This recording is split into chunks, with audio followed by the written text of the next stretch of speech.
del libro de Esdras. Acabadas estas cosas, los príncipes vinieron a mí diciendo: el pueblo de Israel y los sacerdotes y levitas no se han separado de los pueblos de las tierras, de los cananeos, heteos, fereceos, jebuseos, amonitas, moabitas, egipcios y amorreos, y hacen conforme a sus abominaciones. Porque han tomado de las hijas de ellos para sí y para sus hijos, y el linaje santo ha sido mezclado con los pueblos de las tierras, y la mano de los príncipes y de los gobernadores ha sido la primera en cometer este pecado. Cuando oí esto, rasgué mi vestido y mi manto, y arranqué pelo de mi cabeza y de mi barba, y me senté angustiado en extremo.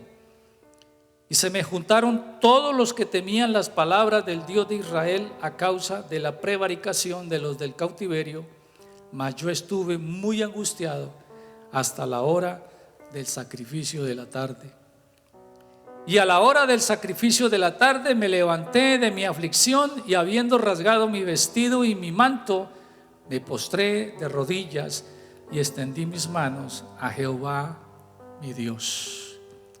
Padre, en el nombre de Jesús, en esta mañana, yo te ruego que tu Espíritu nos enseñe, que tu Espíritu nos enseñe tal como está escrito.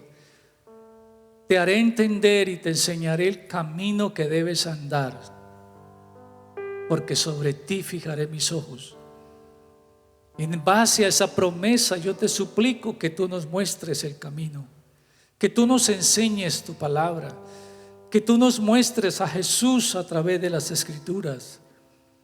Que esto no sea un servicio más, sino, Señor, realmente donde todos oigamos la voz de tu Espíritu, la voz de tu palabra, y en nuestros corazones seamos transformados y cambiados a la imagen de tu Hijo Jesucristo. Cambia nuestros corazones, Señor. Cambia nuestra manera de pensar. Cambia nuestra manera de vivir. Transfórmanos, Señor, porque solo tu palabra lo puede hacer. Ayúdanos a cumplirla y también a hacerla en nuestro diario vivir. Te lo pido en el nombre de Jesús, Padre. Amén y amén. Gloria al Señor.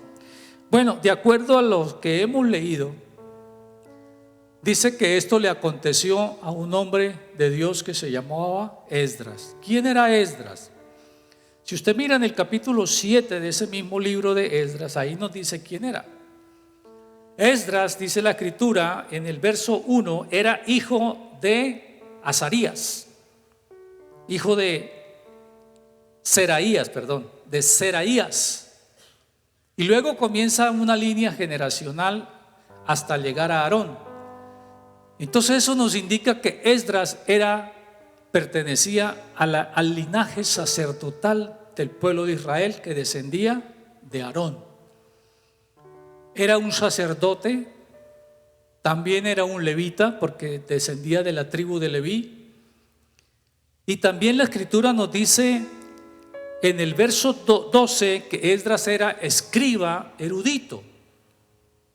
¿Qué era un escriba? Un escriba era como un secretario encargado de escribir, de tener en cuenta los manuscritos en el libro de Israel, de llevar todos los registros en el libro de la ley de todo el pueblo de Israel. Pero era un erudito, quiere decir que era un hombre instruido. ¿En dónde? Dice, en la ley de Jehová, en la ley del Dios del cielo. Era un hombre que tenía mucho conocimiento. Era un hombre estudioso de la palabra, como dice en el verso 10. Esdras había preparado su corazón, en el capítulo 7, verso 10, había preparado su corazón ¿para qué? Para inquirir la ley del Señor. La palabra inquirir es la palabra hebrea darash, que es el que consulta, el que escudriña, el que busca en las Escrituras. Era un hombre muy diligente. También lo dice el verso 6, escriba diligente en la ley de Moisés. Y que había preparado su corazón ¿para qué? Para inquirir, para hablar, para consultar, para escudriñar la ley del Señor, para escudriñar las escrituras. ¿Cuáles escrituras?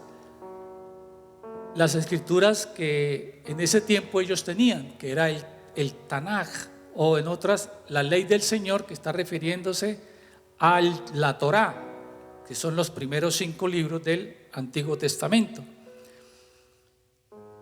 Pero no solamente él escudriñaba, él consultaba la ley de Dios. Dice que él lo hacía para asimismo cumplirla en su corazón. O sea, Esdras buscaba en la ley de Dios cómo hacer la voluntad de Dios. ¿Qué tenía que hacer en cada circunstancia, en cada problema, en cada necesidad que se le presentara?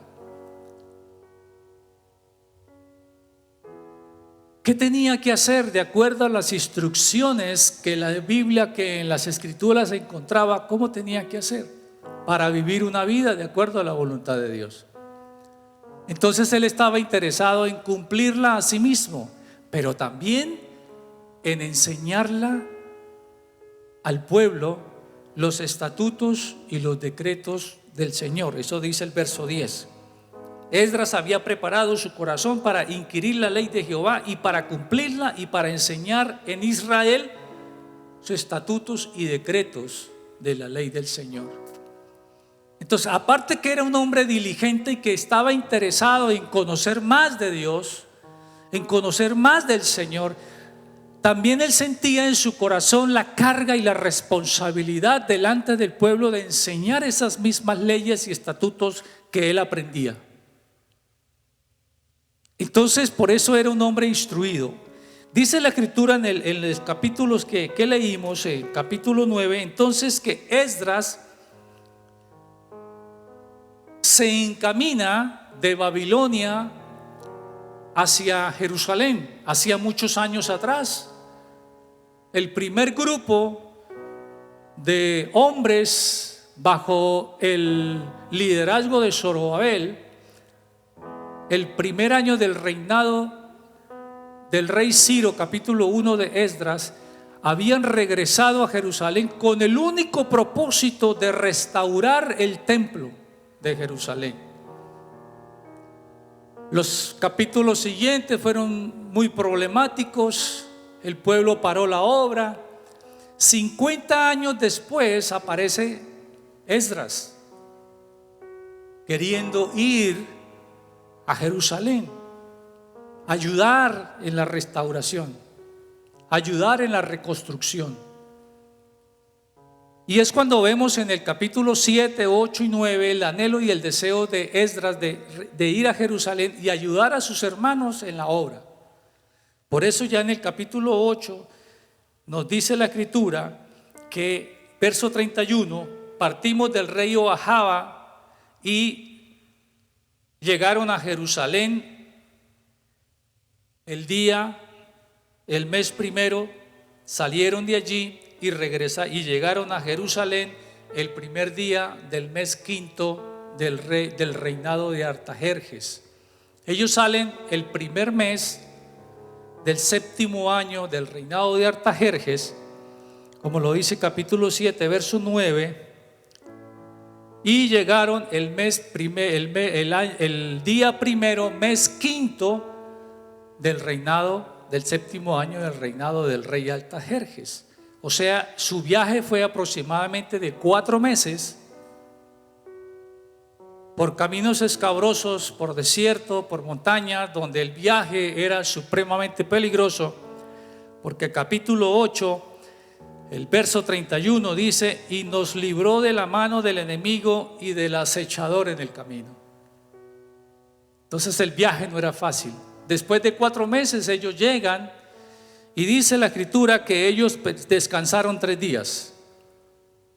A los 3 días, ya entonces el capítulo 9, verso 1, entonces dice que los príncipes de los hijos de Israel vinieron a Esdras y le dijeron que el pueblo, los sacerdotes, los levitas, no se habían separado de los pueblos de las tierras, esto es, de los cananeos, de los heteos, fereceos, jebuseos, amonitas, moabitas, egipcios y amorreos, y hacían conforme a sus abominaciones. Aquí vemos 8 naciones en los cuales el pueblo de Israel se mezcló, hizo alianzas, se casaron unos a otros, y esto provocó que en el pueblo de Israel ellos comenzaran a hacer prácticas abominables, porque estos mismos pueblos hacían que el mismo pueblo de Israel fuera y practicara esas cosas que los demás pueblos hacían. Y una de esas cosas eran esas orgías sexuales cuando hacían sus fiestas paganas a sus dioses. Había algo también que era muy abominable. Por cierto, la palabra abominación en el hebreo es la palabra toebá, que es asqueroso. Uy, usted cuando dice ya la palabra abominable la acepta, pero cuando ya dice que es asqueroso, cosas asquerosas y detestables al mismo pueblo. Muchas veces a nosotros vemos cosas hoy en día que también nos parecen asquerosas y detestables como personas. Cuánto más para Dios, que es santo, santo, santo.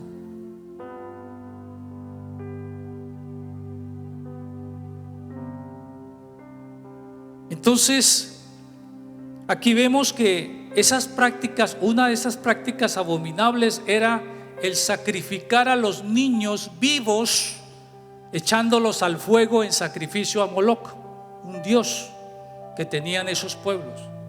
Tenían muchos dioses a los cuales ellos adoraban, hacían orgías sexuales, borracheras, todo en honor a sus dioses, y el pueblo de Israel se contaminó haciendo lo mismo.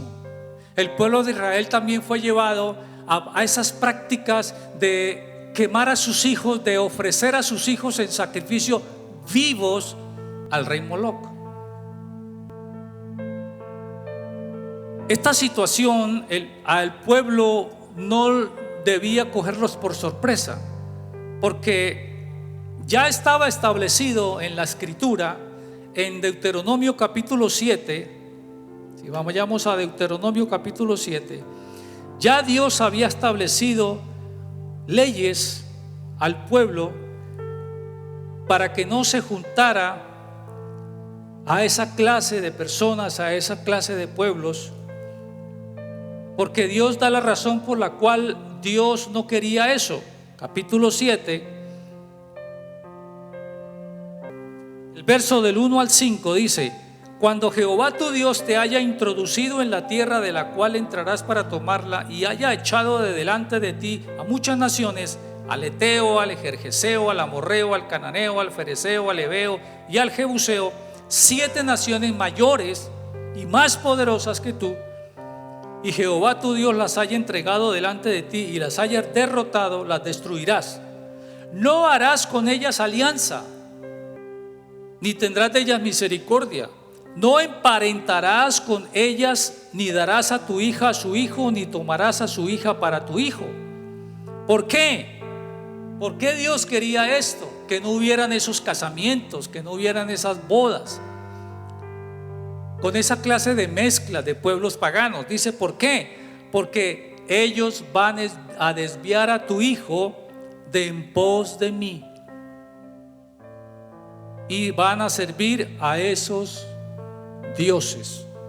Un ejemplo de eso tenemos en Primera de Reyes, en el capítulo 11, cuando el rey Salomón, después de muchos años siendo ya viejo, capítulo 11 de Primera de Reyes, del 1 al 7, dice: pero el rey Salomón amó, además de las hijas de Faraón, a muchas mujeres extranjeras, a las de Moab, a las de Amón, a las de Edom, a las de Sidón y a las heteas, gentes de las cuales Jehová había dicho a los hijos de Israel: no se lleguen a ellas, ni ellas se llegarán a vosotros, porque ciertamente harán inclinar vuestros corazones.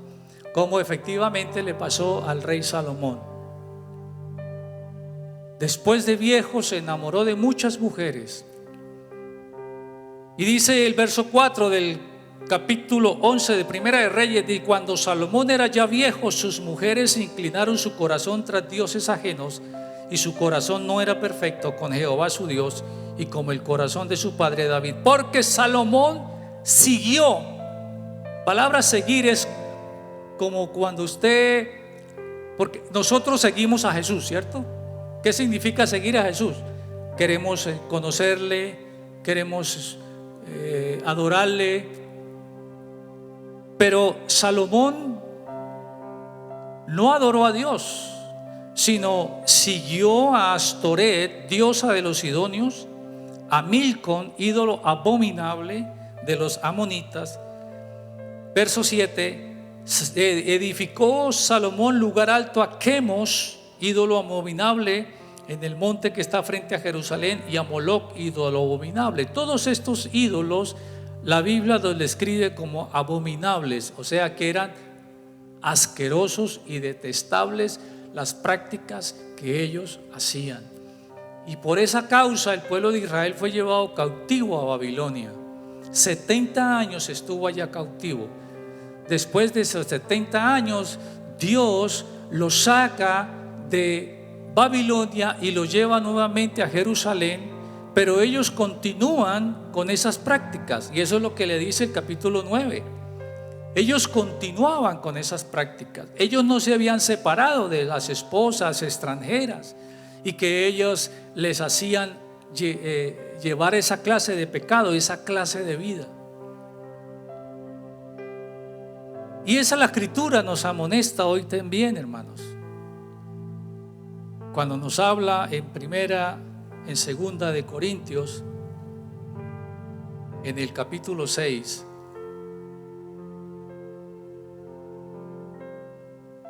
el verso 14: no se unan en yugo desigual con los incrédulos, porque ¿qué compañerismo tiene la justicia con la injusticia?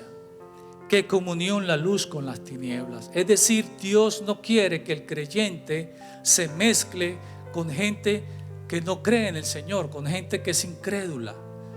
Ni siquiera en matrimonio, ni siquiera en decir voy a hacer un negocio y voy a llevarme de socio a una persona que no es creyente. Mire, el caso de mi hermano, lo vivido. Mi hermano creyente se unió con un primo muy allegado a nosotros que no es creyente. Se unió a hacer un negocio. Eso no siquiera llegó a durar un año. Empezaron los problemas, las dificultades entre ellos.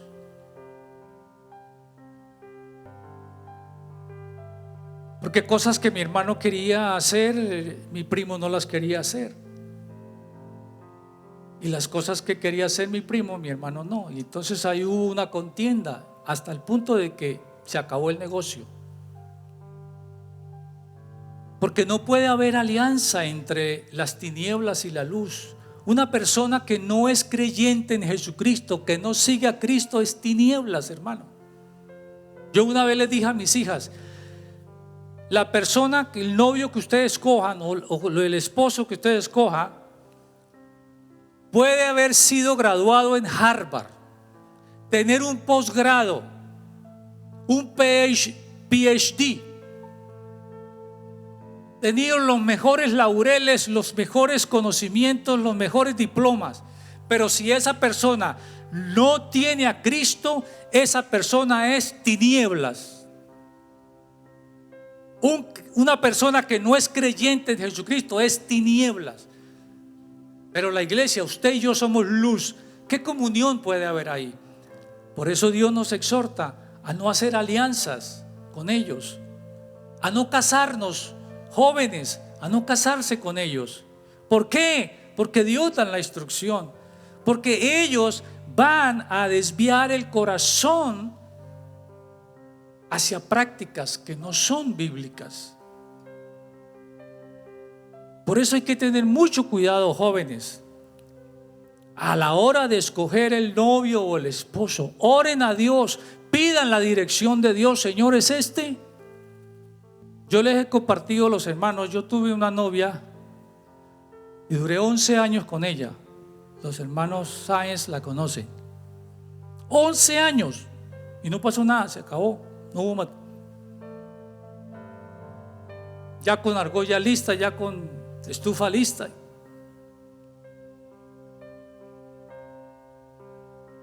Y éramos creyentes, pero no había un mismo espíritu, no teníamos un mismo sentir, no teníamos un mismo corazón para las cosas de Dios. Después de un tiempo conocí a mi esposa, al año y medio me casé con ella, pidiendo dirección a Dios y habiéndomela ganado primero para Cristo. Y habiendo visto fruto en ella de su arrepentimiento. ¿Por qué? Porque cuando alguien se casa es con el propósito no solamente de vivir juntos, sino de servir juntos a Dios, al Señor, con una misma mente, con un mismo corazón, con un mismo espíritu, todos unidos, sirviendo al Señor. Pero este pueblo, dice, se mezcló, por lo tanto su corazón no era recto. Verso 2 dice: porque han tomado de las hijas de ellos para sí, y a sus hijos, y el linaje santo ha sido mezclado con los pueblos de la tierra, y la mano de los príncipes y los gobernadores han sido la primera. Y aquellos que tenían la responsabilidad de enseñar la palabra, aquellos que tenían la responsabilidad de ser ejemplo al pueblo de Dios, los gobernantes, los líderes, las cabezas, fueron los primeros en cometer este pecado. Se parece hoy en día a lo que está viviendo la nación.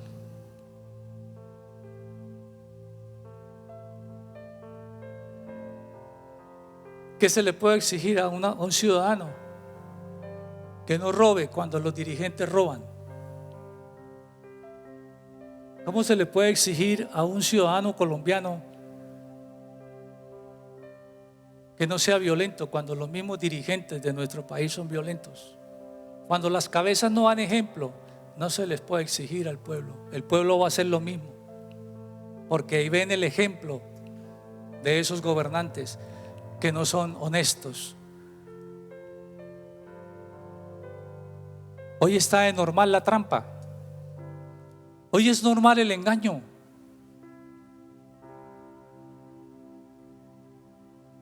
Hoy es normal todas estas cosas.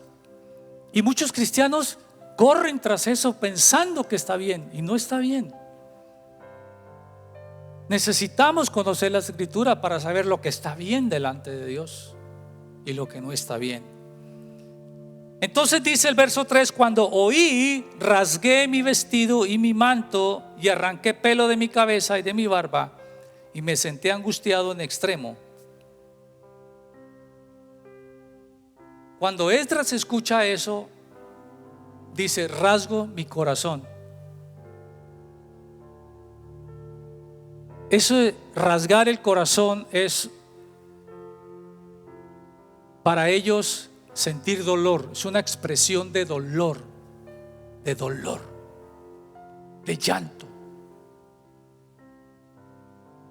de sentirse impotente, de querer hacer algo pero no tengo las herramientas. Me siento impotente para hacer algo.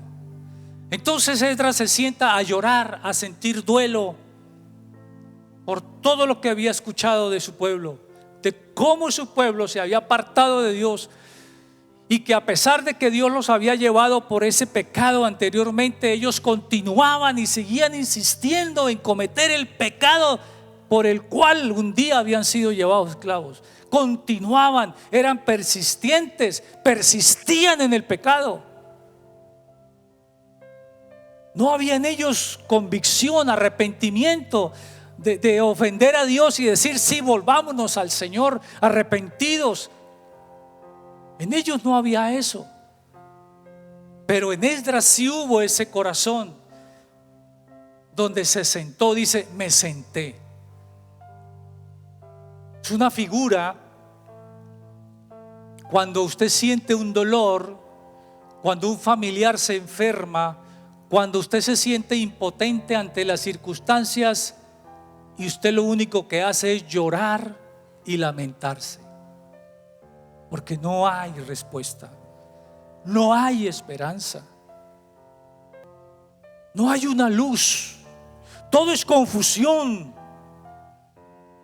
todo es angustia, todo es dolor. Entonces hay un momento de llanto, quizá esperando una respuesta. Dice que se juntaron a él los que temían la palabra del Señor, todos los que temían las palabras del Dios de Israel. La palabra temor, el hebreo es la palabra mora, que es reverencia, respeto, sumisión a Dios y a su palabra. La palabra, cuando usted lee la Biblia, cuando usted conoce la escritura le enseña a temer a Dios, a respetar a Dios, a someterse a Dios. Cuando usted conoce la escritura, va a hacer algo, primero busca y le pide a Dios que lo guíe para ver si lo que usted va a hacer está bien delante de Él. Y usted siente temor en su corazón, respeto por Dios, y obedece a Dios, honra a Dios. Y todos ellos se juntaron para llorar con Esdras.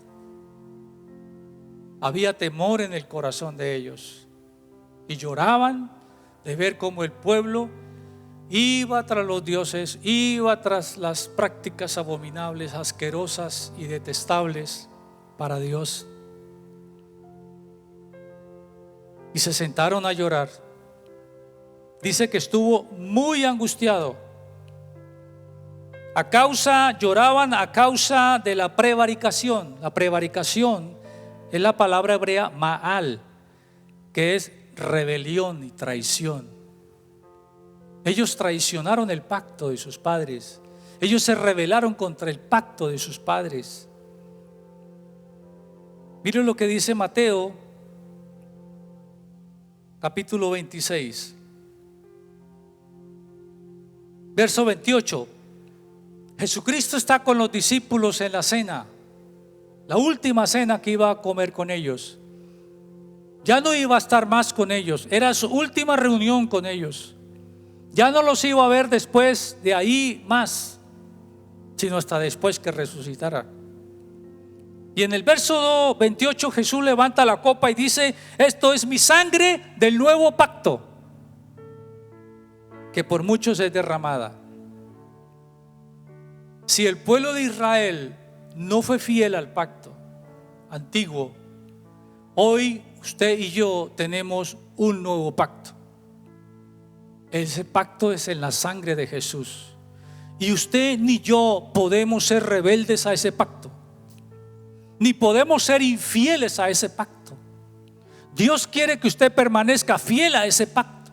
Es fácil violar el pacto, es fácil violarlo. Lo que es difícil es mantenerse fiel a ese pacto.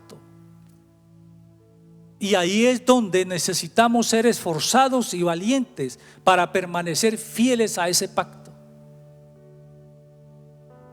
Pero dice la escritura que si hemos pecado, podemos acercarnos al Señor, porque Él es grande y misericordioso, y Él está dispuesto a escuchar y a perdonar nuestros pecados cuando llegamos y los confesamos. Y Él nos limpia. El hecho que vivimos en un nuevo pacto no nos hace santos por completo y ya no voy a pecar más, no.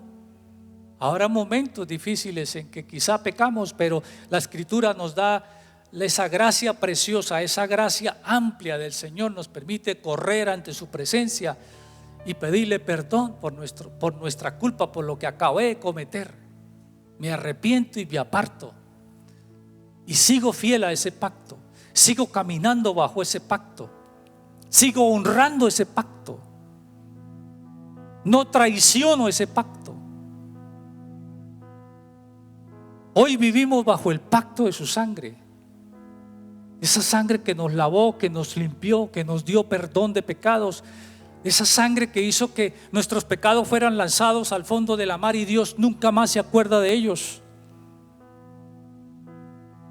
Todos mis pecados fueron borrados, todos mis pecados están en el fondo del mar. Gloria al Señor. Los suyos también. No importa lo que haya hecho, no importa lo que hayas hecho, pero también tus pecados pueden ser lavados y perdonados en la sangre de Cristo cuando vengas y aceptes a Jesús como tu Señor, como tu Mesías, como tu Redentor y Salvador.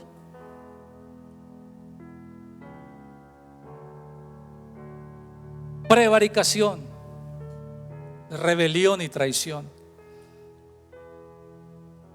Debemos permanecer fieles al pacto. Yo no establecí ese pacto. Fue el que me llamó. Jesús me llamó y me dijo: yo hago un pacto contigo. Ese pacto es en mi sangre. Y yo decido si soy fiel o infiel.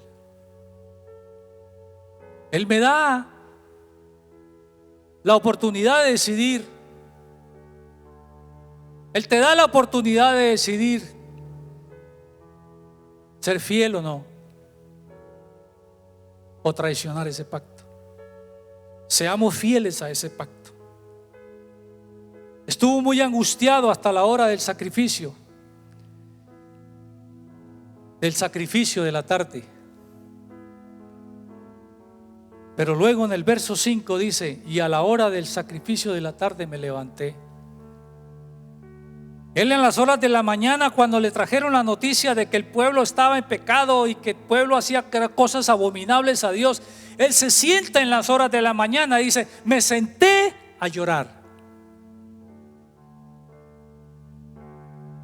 Pero a la hora del sacrificio me levanté. Él sabía que había una hora especial. Esa hora era el sacrificio. Ese sacrificio de ese corderito estaba representando que esa sangre que ese corderito iba a derramar, esa sangre iba a traer expiación, esa sangre iba a traer perdón de pecados. Pero era a las 3 de la tarde.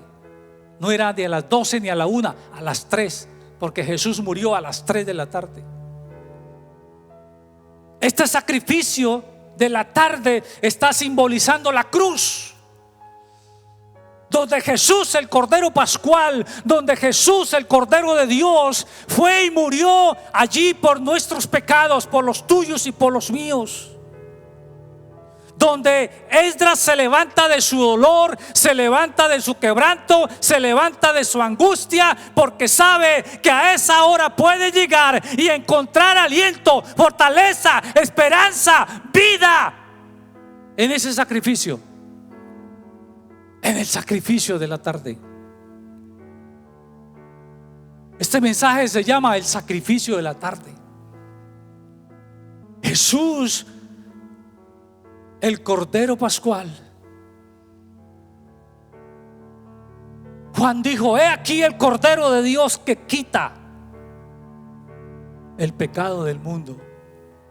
No importa el pecado que hayamos cometido, no importa el pecado que hayas cometido por el cual ha hecho que te sientes a llorar días y días y días y hasta meses en tu dolor, en tu fracaso, en tu indisposición. No importa, Jesús es la respuesta, Jesús es la esperanza a tu dolor, a tu aflicción, a tu angustia. El sacrificio de la tarde trajo esperanza. El sacrificio de la tarde trajo perdón. El derramamiento de su sangre nos limpia de todo pecado. ¿Qué espera Jesús?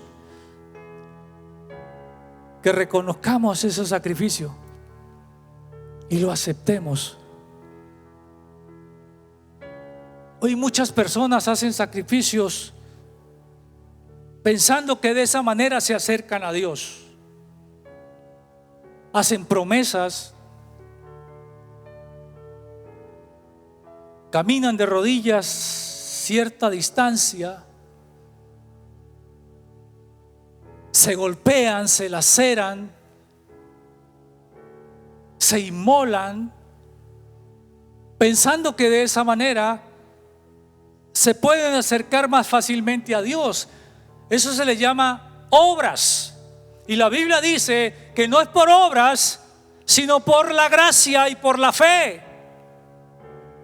Por la fe acepto el sacrificio. Por la fe creo que Él murió por mis pecados. Por la fe entonces me acerco a esa cruz. Esdras lloró toda la mañana. Yo creo que ni almorzó. Y siguió llorando a la tarde. ¿Cuánto tiempo llevas llorando? ¿Cuánto tiempo llevas lamentando, amigo? ¿Cuánto tiempo llevas sentado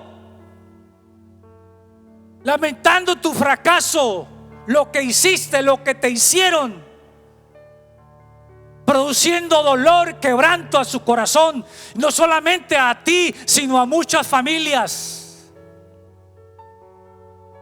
Cuando alguien se enferma, tiene una enfermedad grave que le dicen tiene 2 meses de vida, muchas personas lloran. La familia se reúne y llora, se estremece, se angustia, porque desean una esperanza, desea que el médico cambie ese dictamen.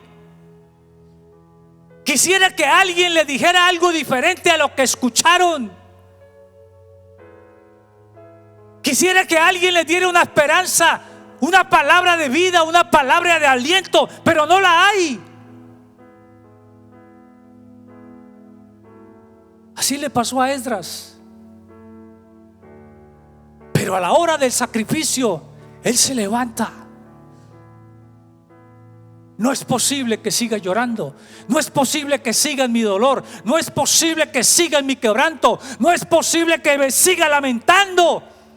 Hay una hora en la cual me tengo que levantar, en la cual te tienes que levantar, porque hay un sacrificio. Hace 2000 años Jesucristo sacrificó su vida. Ya no tenemos que esperar al sacrificio de la tarde. Jesús dijo: consumado es. Ya no hay más sacrificios, dice la Biblia en Hebreos. No hay otro sacrificio, no hay más. Solo el sacrificio de Jesús es suficiente. Ya no tengo que esperar a las 3 de la tarde. El sacrificio ya fue. Por eso el Espíritu Santo dice: si oyes hoy su voz, no endurezcas tu corazón. Por eso el Espíritu Santo dice: hoy es día de salvación. Hoy es día que te levantes. Hoy es día que ya no sigas postrado. Hoy es día para que vuelvas al Señor, para que te vuelvas a Dios, para que te vuelvas a Jesús, para que aceptes su sacrificio, para que aceptes su perdón. Y Él traiga esa paz que estás buscando desde hace rato y no la encuentras en el alcohol, no la encuentras en las drogas, no la encuentras en la medicina, porque ese dolor es del alma y solo allá puede llegar Jesucristo. Ningún médico, ninguna medicina puede llegar hasta el dolor, porque eso es espiritual y solo Jesucristo puede calmar ese dolor. Porque muchos de esos dolores son provocados por pecados cometidos. Y eso los acusa. No los deja dormir. No los deja tranquilos. No los deja descansar. A donde van, llevan en su pensamiento el pecado. Los ves tristes, los ves alegres, los ves sonrientes, pero por dentro El dolor los carcome, la angustia los llena. Una cosa es cuando los demás lo miran y otra cosa es cuando están a solas. Pero cuando están a solas no hay risas. Cuando son a solas solo hay quebranto, dolor y angustia. Él se levantó, tomó una decisión, dijo: ya basta, ya no tengo por qué seguir llorando. Ya es tiempo de levantarme. Ya no voy a seguir más en ese dolor. Ya no voy a seguir más en esa angustia. Voy al sacrificio de la tarde. Y llegó al sacrificio de la tarde, extendió sus manos, se arrodilló y oró al Señor. Y Dios le dio respuesta. Dios le dio esperanza.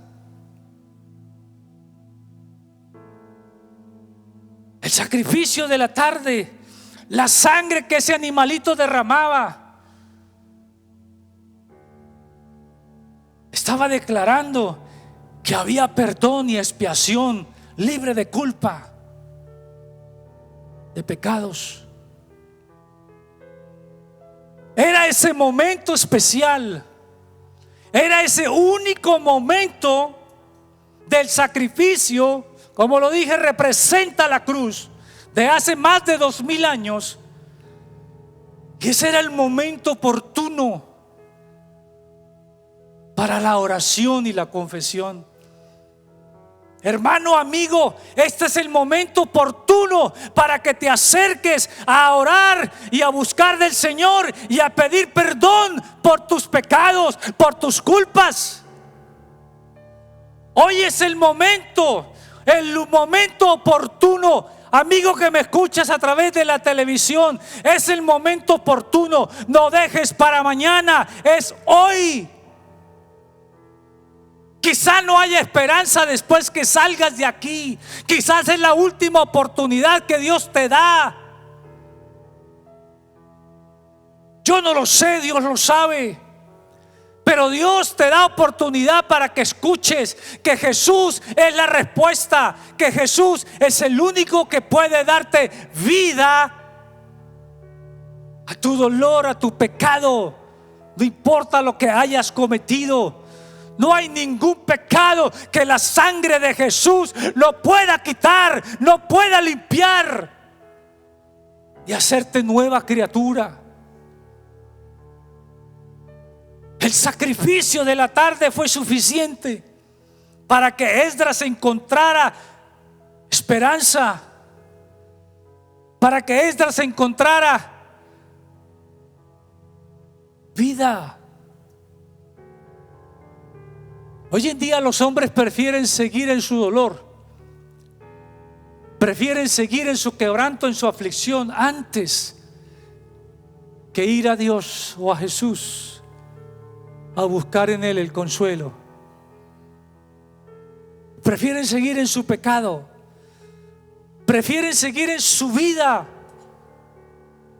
asquerosa y detestable, antes que venir a implorar misericordia al único que puede dar misericordia, al único y buen Dios bondadoso. El sacrificio de la tarde fue suficiente. Ya no hay más sacrificios. Gracias a Dios ya no hay más sacrificios. Gracias a Dios ya tú y yo no necesitamos traer un cordero, matarlo, inmolarlo y con su sangre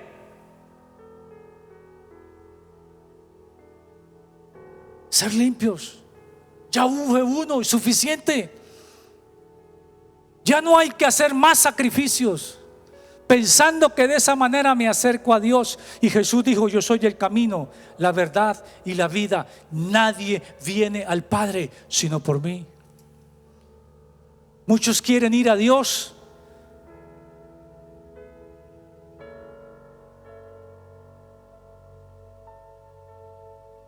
por diferentes lugares, evadiendo a Jesucristo. Y Jesucristo es el camino al Padre. No hay otro. Deja de andar por diferentes caminos. Escoge el camino de la salvación. Escoge el camino de Jesucristo. Hoy en día hay tantas cosas perversas, asquerosas, y la gente piensa que está bien. El aborto de niños es asqueroso, es detestable a Dios.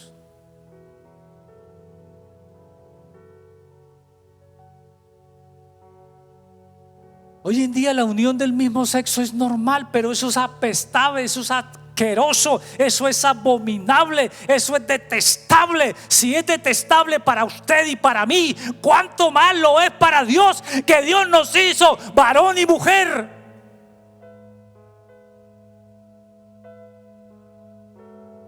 Hoy en día no hay película en la televisión donde no aparezcan esos personajes, ¿no? Causa repugnancia.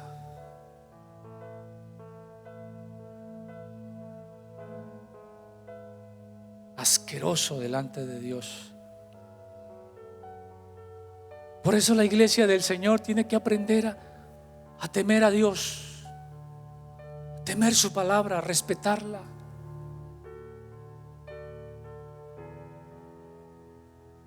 La lectura de la Biblia nos enseña a temer a Dios. Por eso los padres deben enseñarle a sus hijos la palabra, para que con ese mismo temor de los padres, los hijos también aprendan a temer a Dios. Qué responsabilidad, iglesia. Qué responsabilidad, maestros de escuela dominical. Qué responsabilidad, padres, delante de Dios.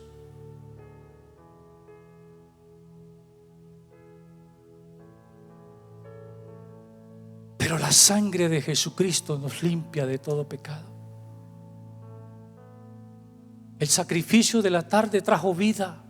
El sacrificio de la tarde trajo esperanza. El sacrificio de la tarde trajo resurrección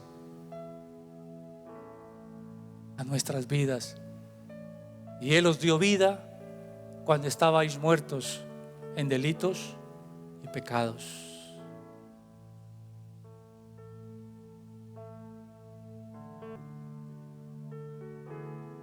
Hermano, amigo, hoy es el día, es el momento oportuno de ir a esa cruz, a ese sacrificio, a esa obra expiatoria.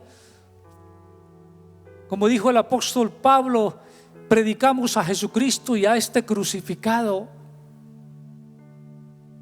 y no con palabras de humana sabiduría, sino con demostración del poder de Dios. Acércate hoy a la cruz. Acércate hoy a la cruz. Levántate de tu postración. Levántate de tu lecho y acude a la cruz. Acude a Jesús. Es por fe. Y por fe es creer. Y el Espíritu Santo trae convicción a su corazón. ¿Hay alguien en este lugar? Levante su mano, indíqueme. Levante su mano bien alta, indíqueme, por favor, que usted hoy quiere acercarse a Jesús. Dios te bendiga, mujer. ¿Hay alguien allá en televisión? Prepara tu corazón. Ven, mujer. Tú levantaste la mano, ¿cierto? También levantó la mano. Vengan las dos, por favor. Vengan las dos, vamos a orar por ustedes. Tú levantaste la mano, ¿cierto? Te acercas a Jesús. También se acerca a Jesús esta mañana. Esto es por fe. Aquí no ves nada, no ves imágenes, no ves cruces, nada. Es por fe. Por fe en su palabra, en lo que hemos predicado esta mañana. Y ustedes hoy se acercan al único y sabio Dios, al que les amó en esa cruz, te demostró que las ama, muriendo en la cruz. Y hoy ustedes se acercan sinceramente a esa cruz y a decirle: Jesús, perdóname. Perdona mis pecados. ¿Quieren hacerlo en voz alta? Esta oración: Señor Jesús, me acerco esta mañana a tu presencia porque necesito tu perdón. Necesito que me laves. Creo en ese sacrificio de esa tarde cuando tú diste tu vida por mí, derramaste tu sangre por mí, y hoy acepto ese sacrificio que hiciste en la cruz. Perdona mis pecados. Perdóname por haberte dado la espalda. Ayúdame en este día a seguir adelante, confiado en tu palabra. Ayúdame a leer la Biblia. Ayúdame a entenderla y a seguir ese camino. Enséñame el temor de tu palabra y a caminar en el temor tuyo, en el nombre de Jesús. Que tu Espíritu Santo venga a mi vida y me dé luz y entendimiento, en el nombre de Jesús. Amén. Padre, yo te pido por la vida de mis hermanas. En el nombre de Jesús yo te pido que tu Espíritu Santo, de acuerdo, Señor, a su corazón, porque tú los conoces, que tu Espíritu Santo, Señor, haga morada en sus vidas y comiences a guiarlas. Tu palabra dice que nuestros cuerpos y los de ellas son templo del Espíritu. Si ustedes hicieron la oración sincera, el Espíritu Santo viene a sus vidas. Así que en el nombre de Jesús yo les animo a seguir. Padre, llénalas de tu Espíritu. Señor, Espíritu Santo, mora en ellas. A partir de ahora, vive en ellas. Sean ellas tu morada de Dios en el Espíritu. En el nombre de Jesús. Que ellas sientan hambre y deseo y sed de conocer más del Dios vivo. En el nombre de Jesús, Padre, ayúdalos. Yo las bendigo en el nombre de Jesús. Amén. Dios te bendiga, mujer. Dios te guarde. Dios les bendiga. Usted, amigo que me ve por la televisión, si hiciste esa oración de fe, el Espíritu Santo va a morar en tu vida. Y si lo hiciste de corazón, de verdad, acercándose a Dios, pidiéndole perdón por tus pecados, cree que ya has sido perdonados. De hoy serás una nueva criatura en Cristo, pero deja que el Espíritu Santo te llene, deja que el Espíritu Santo te motive, deja que el Espíritu Santo te enseñe a través de las Escrituras todo lo que tienes que aprender de Él. Gloria al Señor. Bendito sea el Señor. Gloria a Dios. Porque para siempre es su misericordia. Gloria al Señor.